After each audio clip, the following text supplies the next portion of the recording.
तो welcome to GS exam centre. दोस्तों आज के इस वीडियो में 67वीं बीपीएससी और सीडीपीओ के एग्जाम के लिए प्रैक्टिस सेट नंबर 5 को कवर करेंगे। दोस्तों इस वीडियो में प्रश्न 1 से लेकर 50 तक के प्रश्न को कवर करेंगे। तो चलिए शुरू करते हैं। आज का पहला प्रश्न है, ब्लू वाटर पॉलिसी अथवा शांत जल की नीति किस पुर्तगाली गवर्नर ने अपनाया था?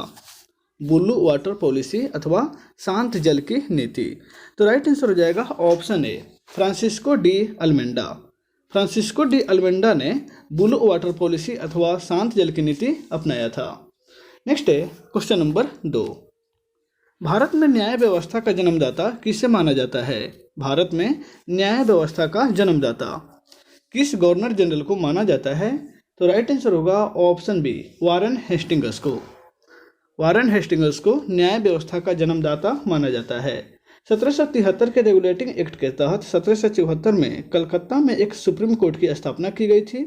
इसके मुख्य न्यायाधीश इम्पे थे और इनको जो है कोलकाता में जो सुप्रीम कोर्ट की स्थापना की गई, इसी के तहत इनको न्याय व्यवस्था का जन्मदाता माना जाता है। नेक्स्ट है question number 3, Asiatic Society of Bengal का स्थापना का मूल उद्देश्य क्या था? एशियाटिक सोसाइटी ऑफ बंगाल, इसकी स्थापना का मूल उद्देश्य क्या था? तो यहाँ पर राइट आंसर हो जाएगा ऑप्शन सी, प्राचीन भारतीय पुस्तकों का आंग्ल भाषा में अनुवाद करना। प्राचीन भारतीय पुस्तकों का आंग्ल भाषा यानी कि अंग्रेजी भाषा में अनुवाद करना। नेक्स्ट है क्वेश्चन नंबर 4, कौन एकमात्र गवर्नर जनरल था जिस पर महाभियोग चलाया गया था? कौन एकमात्र गवर्नर जनरल था जिस पर महाभियोग लगाया गया था? तो राइट आंसर हो जाएगा ऑप्शन बी, वारेन हेस्टिंग्स पर। वारेन हेस्टिंग्स पर जो है महाभियोग लगाया गया था। यह महाभियोग वर्क ने लगाया था। नेक्स्ट है क्वेश्चन नंबर 5, किस अधिनियम के तहत विधायी कार्यों को प्रशासनिक कार्यों से पृथक करने की व्यवस्था की गई? किस अधिनियम के तहत विधायी कार्यों को प्रशासनिक कार्यों से पृथक करने की व्यवस्था की गई? तो यहाँ पे राइट आंसर होगा ऑप्शन डी, 1853 का चार्टर अधिनियम। 1853 का चार्टर अधिनियम के तहत जो है विधायी कार्यों को प्रशासनिक कार्यों के से पृथक की गई थी। नेक्स्ट है क्वेश्चन नंबर 6, किस आंदोलन के शुरू होने से एक सप्ताह पूर्व जवाहरलाल नेहरू ने घोषणा की, संघर्ष निरंतर संघर्ष मेरा यही उत्तर है, एमरो एम क्रिप्स को? यह जो है पंडित जवाहरलाल नेहरू के द्वारा घोषणा किया गया है, संघर्ष निरंतर संघर्ष। राइट आंसर होगा ऑप्शन सी, भारत छोड़ो आंदोलन के एक सप्ताह पूर्व। नेक्स्ट है क्वेश्चन नंबर 7,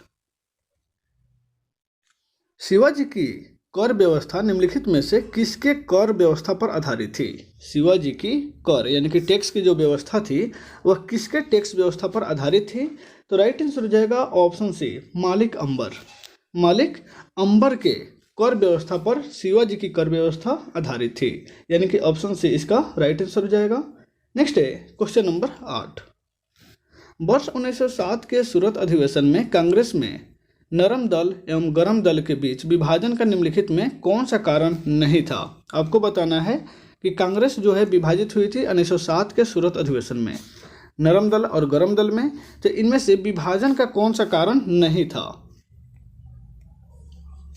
तो यहाँ पे राइट आंसर हो जाएगा ऑप्शन डी, संविधान सभा के गठन की मांग, यानी कि यह कारण नहीं था। बाकी यह कारण हुआ था कि स्वराज की मांग की गई थी, राष्ट्रीय शिक्षा नीति की मांग की गई थी और बहिष्कार की मांग की गई थी। ये तीनों कारण से कांग्रेस जो है विभाजित हुई थी, लेकिन संविधान सभा के गठन की मांग की गई, इसका कोई कारण नहीं था। नेक्स्ट है क्वेश्चन नंबर 9, भारतीय राष्ट्रीय कांग्रेस के किस अधिवेशन में पूर्ण स्वराज के लिए प्रस्ताव पारित किया गया था? भारतीय राष्ट्रीय कांग्रेस के किस अधिवेशन में पूर्ण स्वराज के लिए? तो यहाँ पर राइट आंसर होगा ऑप्शन सी, लाहौर अधिवेशन में। लाहौर अधिवेशन जो कांग्रेस का 45वां अधिवेशन हुआ था 1929 ईस्वी में, इसी अधिवेशन में जो है पूर्ण स्वराज के लिए प्रस्ताव पारित किया गया था। नेक्स्ट है क्वेश्चन नंबर 10, महात्मा गांधी ने निम्नलिखित में किसकी स्थापना दक्षिण अफ्रीका में किया था? महात्मा गांधी के द्वारा इनमें से किसकी स्थापना दक्षिण अफ्रीका में की गई थी? तो राइट आंसर हो जाएगा ऑप्शन ए, उपयुक्त में से एक से अधिक, यानी कि पांचवा ऑप्शन यहाँ पे राइट आंसर हो जाएगा, क्योंकि गांधी जी ने 1894 में दक्षिण अफ्रीका में नाटाल इंडियन कांग्रेस की स्थापना की। अपने जर्मन सहयोगी कालेन बाख की मदद से टॉलस्टॉय फॉर्म तथा 1904 में फिनिक्स आश्रम की स्थापना किया तथा इंडियन ओपिनियन नामक अखबार भी निकाला। तो यहाँ पे एक से ज़्यादा ऑप्शन हो जाएगा, Tolstoy form, Natal Indian Congress और फिनिक्स आश्रम, ये सब जो है गांधी जी के द्वारा हैं, इसकी स्थापना की गई है। नेक्स्ट है क्वेश्चन नंबर 11। खिलाफत आंदोलन के संबंध में निम्नलिखित कथनों पर विचार कीजिए। खिलाफत आंदोलन के संबंध में इनमें से दिए गए कथन पर विचार करना है। तो यहाँ पर राइट आंसर हो जाएगा ऑप्शन डी, यानी कि 1, 2, 3, यानी कि तीनों कथन जो है वह सही है। खिलाफत आंदोलन 1919-20 महात्मा गांधी के नेतृत्व में भारतीय मुसलमानों का एक आंदोलन था, यह राइट है। खिलाफत आंदोलन 1919-20 यानी कि मोहम्मद अली और शौकत अली के नेतृत्व में भारतीय मुसलमानों का एक आंदोलन था, यह भी सही है। 1921 में 396 हड़ताल हुई थी, जिसमें 6 लाख कर्मचारी शामिल थे और 70 लाख कार्य दिवसों का नुकसान हुआ था। नेक्स्ट है क्वेश्चन नंबर 12। ब्रिटिश ने पंजाब को निम्नलिखित में से किस वर्ष में अपने राज्य में मिलाया था? ब्रिटिश शासक के द्वारा पंजाब को किस वर्ष वो अपने राज्य में विलय किया था? तो राइट आंसर होगा ऑप्शन सी, 1849 में। 1849 में लॉर्ड डलहौजी ने गुजरात युद्ध के बाद पंजाब को विलय किया था। नेक्स्ट है क्वेश्चन नंबर 13। स्वामी दयानंद सरस्वती ने 1875 ईस्वी में आर्य समाज की स्थापना कहाँ किए थे? स्वामी दयानंद सरस्वती के द्वारा आर्य समाज की स्थापना कहाँ हुई थी? तो राइट आंसर हो जाएगा ऑप्शन ए, मुंबई में। स्वामी दयानंद सरस्वती 1875 ईस्वी में मुंबई में आर्य समाज की स्थापना किए थे। नेक्स्ट है क्वेश्चन नंबर 14। नए भारत का पैगंबर किसे कहा जाता है? नए भारत का पैगंबर, तो यहाँ पर राइट आंसर हो जाएगा ऑप्शन सी, राजा राम मोहन राय को। राजा राम मोहन राय को भारतीय पुनर्जागरण का पिता तथा नए भारत का पैगंबर भी कहा जाता है। नेक्स्ट है क्वेश्चन नंबर 15। अर्थशास्त्र के लेखक कौटिल्य ने ब्रिसल और पाषंड कहकर किसे संबोधित किया है? अर्थशास्त्र के लेखक कौटिल्य के द्वारा ब्रिसल और पाषंड किसको कहा गया है? तो यहाँ पर राइट आंसर होगा ऑप्शन ए, बौद्ध, जैन तथा आजीवक संप्रदाय के अनुयायियों को अर्थशास्त्र के जो लेखक हैं कौटिल्य, वह ब्रिसल और पाषंड कहकर संबोधित किए हैं, यानी कि ऑप्शन ए इसका राइट आंसर हो जाएगा। नेक्स्ट है क्वेश्चन नंबर 16। 1908 में अंग्रेजों के द्वारा कैद कर बाल गंगाधर तिलक को कहाँ भेजा गया था?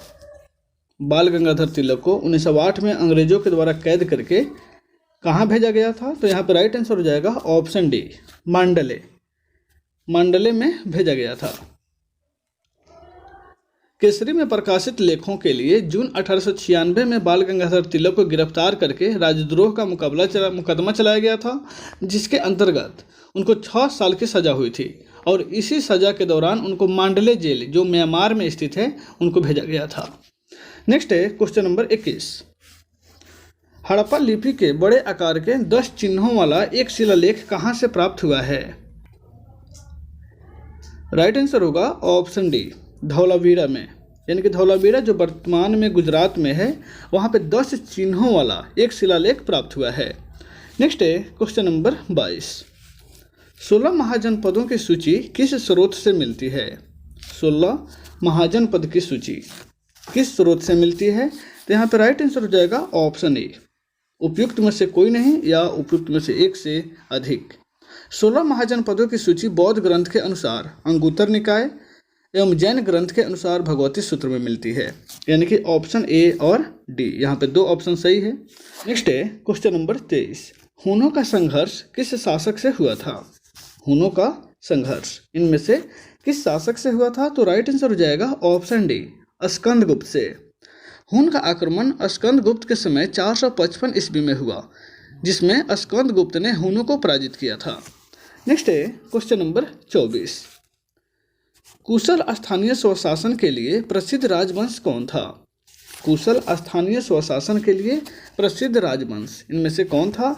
तो राइट आंसर हो जाएगा ऑप्शन बी, चोल। चोल जो हैं वह कुशल स्थानीय शासन के लिए प्रसिद्ध राजवंश थे। नेक्स्ट है क्वेश्चन नंबर 25।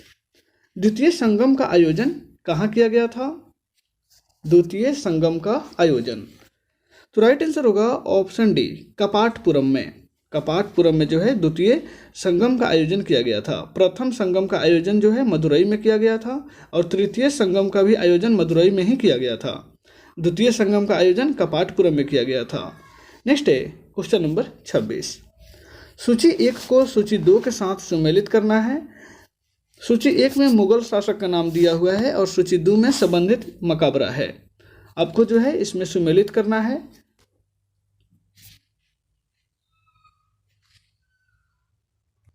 तो यहाँ पे राइट आंसर हो जाएगा ऑप्शन सी। देखिएगा, एक जो है यानी कि हुमायूं का मकबरा जो है वह दिल्ली में है। हुमायूं का मकबरा दिल्ली में है। उसके बाद शेरशाह का मकबरा जो है वह सासाराम में है। जहांगीर का मकबरा जो है वह लाहौर में है और अकबर का मकबरा जो है वह सिकंदरा में है। इस प्रकार से ऑप्शन सी इसका राइट आंसर हो जाएगा। नेक्स्ट है क्वेश्चन नंबर 27। नादिर शाह का आक्रमण निम्नलिखित में से किस मुगल बादशाह के समय हुआ था? नादिर शाह का आक्रमण इनमें से किस मुगल बादशाह के समय में हुआ था? तो राइट आंसर हो जाएगा ऑप्शन सी, मोहम्मद शाह के शासनकाल में नादिर शाह ने आक्रमण किया था 1739 ईस्वी में। नेक्स्ट है क्वेश्चन नंबर 28। निम्नलिखित में से कौन मुगल साम्राज्य का अंतिम बादशाह था? इनमें से कौन मुगल साम्राज्य का अंतिम बादशाह था? तो यहाँ पे राइट आंसर हो जाएगा ऑप्शन बी, बहादुर शाह द्वितीय। ऑप्शन बी इसका राइट आंसर हो जाएगा। 1857 की क्रांति में भाग लेने के कारण अंग्रेजों के द्वारा बहादुर शाह को बंदी बनाकर रंगून भेज दिया गया था, जहां उनको 1862 ईस्वी में मृत्यु हुई थी। नेक्स्ट है क्वेश्चन नंबर 29। किस मध्यकालीन शासक ने रुपया का प्रचलन कराया था? इनमें से किस मध्यकालीन शासक ने रुपया का प्रचलन कराया था? तो राइट आंसर होगा ऑप्शन सी, शेरशाह सूरी ने। शेरशाह ने रुपया का प्रचलन कराया था। यह चांदी का सिक्का होता था, चांदी का सिक्कों का यह प्रचलन कराए थे शेरशाह के द्वारा, जो रुपया होता था। नेक्स्ट है क्वेश्चन नंबर 23। निम्नलिखित में से किस यात्री ने मुगलकालीन शहरों को शिविर नगर की संज्ञा दी थी? किस यात्री ने मुगलकालीन शहरों को शिविर नगर की संज्ञा दी थी? तो राइट आंसर हो जाएगा ऑप्शन बी, बर्नियर ने। बर्नियर ने मुगलकालीन शहरों को शिविर नगर कहा है। नेक्स्ट है क्वेश्चन नंबर 31। निम्नलिखित में से कौन बिरसा मुंडा के आदर्श में शामिल नहीं था? इनमें से कौन बिरसा मुंडा के आदर्श में शामिल नहीं था? तो राइट आंसर हो जाएगा ऑप्शन डी, अहिंसा। अहिंसा जो है बिरसा मुंडा के आदर्श में शामिल नहीं था। ऑप्शन डी इसका राइट आंसर हो जाएगा। नेक्स्ट है क्वेश्चन नंबर 32। लोटा विद्रोह किस आंदोलन से तुरंत पूर्व की घटना है? दिए गए ऑप्शन के अनुसार जो है लोटा विद्रोह किस आंदोलन से तुरंत पूर्व की घटना है? तो यहाँ पे राइट आंसर हो जाएगा ऑप्शन डी, 1857 की क्रांति जो है उसके पहले लोटा विद्रोह हुआ था। यानी कि लोटा विद्रोह जो है 1856 ईस्वी में मुजफ्फरपुर जेल के कैदियों के द्वारा पीतल के लोटे की जगह मिट्टी के लोटे दिए जाने के विरोध में किया गया था। नेक्स्ट है क्वेश्चन नंबर 33।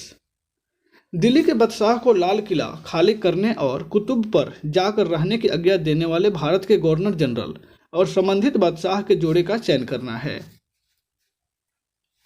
दिल्ली के बादशाह को लाल किला खाली करना और कुतुब पर जाकर रहने की आज्ञा देने वाला भारत के गवर्नर जनरल और संबंधित बादशाह का चयन कीजिए। तो यहाँ पे राइट आंसर हो जाएगा ऑप्शन डी, लॉर्ड डलहौजी जो है वह बहादुर शाह द्वितीय को कुतुब पर भेजा था। यानी कि ऑप्शन डी इसका राइट आंसर होगा। नेक्स्ट है क्वेश्चन नंबर 34। क्रांतिकारी आंदोलन के तहत मुजफ्फरपुर बम कांड कब हुआ था? मुजफ्फरपुर बम कांड, तो राइट आंसर होगा ऑप्शन सी, 1908 में हुआ था। क्रांतिकारी आंदोलन के तहत मुजफ्फरपुर बम कांड जो है वह 1908 में हुआ था। खुदीराम बोस और प्रफुल्ल चक्की ने मुजफ्फरपुर के जज किंग्सफोर्ड की हत्या का प्रयास किया था, लेकिन वो गलती से वकील कैनेडी की पत्नी और उसकी बेटी की हत्या हो गई थी। नेक्स्ट है क्वेश्चन नंबर 35। एकमात्र बौद्ध संगति जिसका आयोजन बिहार में नहीं किया गया है। एकमात्र बौद्ध संगति जिसका आयोजन जो है वह बिहार में नहीं हुआ है, वह संगति कौन है? तो यहाँ पे राइट आंसर होगा ऑप्शन डी, चतुर्थ बौद्ध संगति, जिसका आयोजन जो है कनिष्क के शासनकाल में कुंडलवन यानी कि कश्मीर में हुआ था, जिसका अध्यक्ष वसुमित्र और उपाध्यक्ष अश्वघोष थे। बाकी प्रथम जो है राजगीर में हुआ था, द्वितीय जो बौद्ध संगति है वो वैशाली में हुआ था, और तृतीय बौद्ध संगति पाटलिपुत्रा में हुआ था। नेक्स्ट है question number 36। R N. Malhotra committee किससे संबंधित है? आर.एन. मल्होत्रा कमेटी, तो यहाँ पे राइट आंसर होगा option C, R N. Malhotra committee जो है वो बीमा क्षेत्र से संबंधित है। नेक्स्ट है क्वेश्चन नंबर 37। वित्त वर्ष 2020-21 में भारत का राजकोषीय घाटा यानी कि जीडीपी का कितना प्रतिशत दर्ज किया गया था? वित्त वर्ष 2020-21 में भारत का राजकोषीय घाटा, तो राइट आंसर हो जाएगा ऑप्शन सी यानी कि 9.3%। नेक्स्ट है क्वेश्चन नंबर 38। 15वें वित्त आयोग ने कुल वितरणीय संसाधन कोष में बिहार के हिस्सेदारी वर्ष 2020-21 के लिए कितना तय किया है? 2020-21 के लिए, तो यहाँ पे राइट आंसर हो जाएगा ऑप्शन डी 10.06%, यानी कि ऑप्शन डी इसका राइट आंसर हो जाएगा। 15वें वित्त आयोग के अनुशंसा के अनुसार 2020-21 के लिए कुल वितरणीय संसाधन कोष में बिहार का हिस्सा जो है वर्तमान 9.67% से बढ़ा करके 10.06% कर दिया गया है। नेक्स्ट है क्वेश्चन नंबर 39। बिहार में बाल बजट की शुरुआत कब से की गई है? बिहार में बाल बजट की शुरुआत, तो बिहार में बाल बजट की शुरुआत जो है वो 2013-14 के समय में हुई है, यानी कि ऑप्शन सी इसका राइट आंसर हो जाएगा। बिहार में बाल बजट की शुरुआत है 13-14 के समय में। नेक्स्ट है क्वेश्चन नंबर 40। वर्ष 2021-22 तक बिहार में बिजली की मांग अनुमानित है कितना मेगावाट तक? 21-22 में, तो यहाँ पर राइट आंसर होगा ऑप्शन सी 6900 मेगावाट जो है 21-22 तक बिहार में बिजली की मांग अनुमानित की गई है। नेक्स्ट है क्वेश्चन नंबर 41। ग्रीन ब्रांड के उभरते हुए बाजार श्रेणी में भारत का स्थान कौन सा है? ग्रीन ब्रांड के उभरते हुए बाजार श्रेणी में भारत का स्थान द्वितीय है, यानी कि ऑप्शन बी इसका राइट आंसर होगा, जबकि प्रथम स्थान जो है वह चीन का है। नेक्स्ट है क्वेश्चन नंबर 42। निम्नलिखित में व्यष्टि अर्थशास्त्र के अंतर्गत किसका अध्ययन नहीं किया जाता है? व्यष्टि अर्थशास्त्र के अंतर्गत इनमें से किसका अध्ययन नहीं होता है? तो व्यक्तिगत इकाई जो है वो अर्थशास्त्र के अंतर्गत उसका अध्ययन नहीं किया जाता है। ऑप्शन ए इसका राइट आंसर होगा। नेक्स्ट है क्वेश्चन नंबर 43। जब कुल उपयोगिता अधिकतम होगा तो सीमांत उपयोगिता कितना होगा? जब कुल उपयोगिता अधिकतम होगा तो सीमांत उपयोगिता कितना होगा? तो यहाँ पर राइट आंसर होगा ऑप्शन सी 0 हो जाएगा। नेक्स्ट है क्वेश्चन नंबर 44। किस बाजार में सिर्फ एक क्रेता होता है? इसमें से किस बाजार में जो है सिर्फ एक क्रेता होता है? तो वह बाजार होता है मोनोपोली, यानी कि ऑप्शन सी इसका राइट आंसर हो जाएगा। मोनोपोली बाजार में सिर्फ एक क्रेता होता है, जबकि मोनोपोली में सिर्फ एक विक्रेता होता है और डुओपोली में 2 विक्रेता होते हैं, वहीं ओलिगोपोली में कुछ विक्रेता होते हैं। नेक्स्ट है क्वेश्चन नंबर 45। कौन सा रेट किसी अवैध व्यक्ति से सरकारी पद को बचाने के लिए जारी किया जाता है? किसी अवैध व्यक्ति से सरकारी पद को बचाने के लिए कौन सा रेट जारी किया जाता है? तो वह है अधिकार परीक्षा, यानी कि ऑप्शन डी इसका राइट आंसर होगा। यह रेट जो है सर्वोच्च न्यायालय के द्वारा अनुच्छेद 32 के तहत जारी किया जाता है। नेक्स्ट है क्वेश्चन नंबर 46। यदि राज्यसभा यह प्रस्ताव पारित कर दे कि राष्ट्र हित में यह आवश्यक है कि संसद को राज्य सूची के मामले में कानून बनाना चाहिए, तब संसद इस विषय पर कानून बनाने के लिए सक्षम होगी। यह प्रस्ताव अधिकतम कितना दिन तक प्रभावित रहेगा? तो यहाँ पर राइट आंसर होगा यह कानून जो है अधिकतम आपको 1 वर्ष तक प्रभावी रहेगा, यानी कि ऑप्शन बी इसका राइट आंसर होगा। यह प्रस्ताव 1 वर्ष तक प्रभावी रहेगा। नेक्स्ट है क्वेश्चन नंबर 47। समवर्ती सूची के अंतर्गत निम्नलिखित में से कौन सा विषय शामिल है? आपको बताना है कि समवर्ती सूची के अंतर्गत इनमें से कौन सा विषय शामिल किया गया है। तो यहाँ पे राइट आंसर होगा ऑप्शन डी 1, 2 और 3। 1, 2 और 3 यानी कि शिक्षा, वन और परिवार नियोजन, यह जो है समवर्ती सूची के अंतर्गत है, जबकि जन स्वास्थ्य जो है यह समवर्ती सूची के अंतर्गत नहीं है, यह केवल राज्य सूची के विषय है। नेक्स्ट है क्वेश्चन नंबर 48। नियंत्रक एवं महालेखा परीक्षक अपनी लेखा परीक्षण रिपोर्ट निम्न में से किसे सौंपता है? नियंत्रक एवं महालेखा परीक्षक अपनी लेखा परीक्षण रिपोर्ट। तो यहाँ पे राइट आंसर होगा ऑप्शन सी, राष्ट्रपति को जो है सौंपता है। नेक्स्ट है क्वेश्चन नंबर 49। निम्न में से कौन सा युग्म सुमेलित नहीं है? आपको बताना है कि इनमें से कौन सा युग्म जो है वह सुमेलित नहीं है। तो यहाँ पे राइट आंसर हो जाएगा ऑप्शन ए, पांचवा ऑप्शन, उपयुक्त में से एक से अधिक, क्योंकि दिए गए सभी विकल्प जो है वह सुमेलित हैं। यहाँ पे प्रश्न है सुमेलित नहीं है, यहाँ पे सभी विकल्प सुमेलित हैं, इसलिए पांचवा ऑप्शन राइट आंसर होगा। क्योंकि संचित निधि जो है वो अनुच्छेद 266 में है, लोक लेखा निधि अनुच्छेद 2 में है, आकस्मिक निधि अनुच्छेद 267 में है और वार्षिक वित्तीय विवरण जो है वो अनुच्छेद 112 में है। नेक्स्ट है क्वेश्चन नंबर 50। राज्यपाल के संबंध में निम्न में से क्या सही है? राज्यपाल के संबंध में, तो यहाँ पे राइट आंसर होगा ऑप्शन डी, दिए गए विकल्प जो है वह सभी सही हैं, यानी कि 1, 2, 3, क्योंकि वह विधानमंडल का अंग होता है, राष्ट्रपति के प्रसाद पर्यंत पद धारण करता है, वह मृत्यु दंड को क्षमा नहीं कर सकता है। यहाँ पे ऑप्शन डी इसका राइट आंसर हो जाएगा। तो दोस्तों इस वीडियो में बस इतना ही, फिर मिलते हैं नेक्स्ट वीडियो में। Take care.